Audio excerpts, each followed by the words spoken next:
It's like the treasure that hides in plain sight. The Riverwalk, a reclamation project started several years ago by a group of local volunteers, is a pathway along the west branch of the Battenkills that flows through downtown Manchester. From the town green to the shopping plaza where the Price Chopper and the Village Picture Show's movie theater are located. Plans are in the works to improve access to it, from improved pathways to bridges to cross from one side of the riverbank to the other. Bill LeBerge, the president of the Manchester Riverwalk Association, explains what's going on. Talking about now is getting a couple of bridges in. We have a path on the north side of the river and then a trail on the south side of the river, so we'd like to be able to connect those two. So what we're talking about right now is working with Vermont Transportation Authority, VTrans, and they have a program called the Adaptive Reuse Program. They have a bunch of old trusses that are no longer serviceable for cars, but they are serviceable for pedestrians, and they're available. And so they actually have a program where they will work with engineering students from UVM who have to do their capstone project as a senior project. So we're proposing that they use this site, and we just had them meet with us and they think it's a great site, so they're going to recommend that this be one of the capstone projects. What they'll do is there used to be a bridge across the river here. You can see where there used to be an abutment. There's a couple of stones there. So there's already a natural landing spot for a bridge. And so what we're going to do is have them design one of the trusses that's available from the state. They said they have several that are 60 feet long, which is what we would need. And so in their program, what they will do all the engineering, they will figure out what permits we need. They'll work with the Agency of Natural Resources. They'll also work with an engineering firm in Burlington and the landscape architect that we've been working with in Middlebury. And so they'll put it all together as a senior project, and we will get free engineering and a bridge that's, I don't think it's free, but it's pretty close to free. And it's a reused Vermont asset. So we're here to tell the story of Riverwalk anyway and the history of it. And this is going to add another element to that history. So we're pretty excited about it. There's also a bridge that we're planning up by the town green, and they are also interested in possibly having that be part of a capstone project too.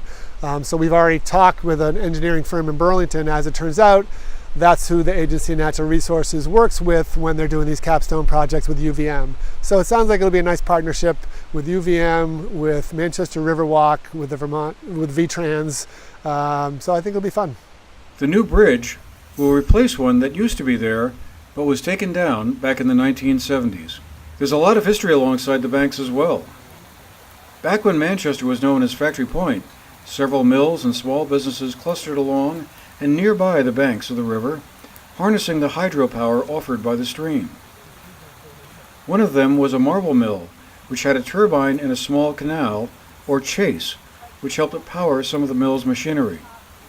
The walls of this canal can still be clearly seen on the walkway, right behind the current building known as the Marble Mill, which today houses several clothing and retail shops. The turbine had sat in storage after being found in the basement of the Sirloin Saloon, a restaurant that used to occupy the site until recently. Sean Harrington of the Manchester Historical Society explains the story from there. So what we're standing in front of is the John Tyler water turbine, which was patented in the 1850s and was used as a scroll type, so the water would come down this chase, which you can see the wall here, from a large pond that was dammed up on the West Branch. It would come down through here, along the bank, and then it would be filtered into the turbine, and then the water would be discharged out through the bottom. This turbine would be used to power all the milling tools and sanding beds that were in the original marble mill. And it was built in the wake of the Civil War. Most notably in 1964, it turned into the Five Flies nightclub opened by a local Tony Perry, and later became the Sirloin Saloon. So we're pretty excited to have this. It was saved by Brent Herman, which was terrific, and it was stored over there behind one of the Manchester Woodcraft sheds for the last couple of years. And our board member Eric Severance and his son Justin hooked it up to the tractor, brought it over here, and thanks to everybody at Riverwalk, it's going to be on display, and we'll be putting together an interpretive panel for visitors soon. One weekend in late August, several members of the Riverwalk Association and Historical Society gathered to help move the turbine into its new home along the riverbank. Eric Severance and his son Justin moved a flat rock found on the riverbank to use as a base for the turbine, and then move the turbine into position, where it will be part of the experience of travelers walking along the Riverwalk. For the GNet TV News Project, I'm Andrew McKeever.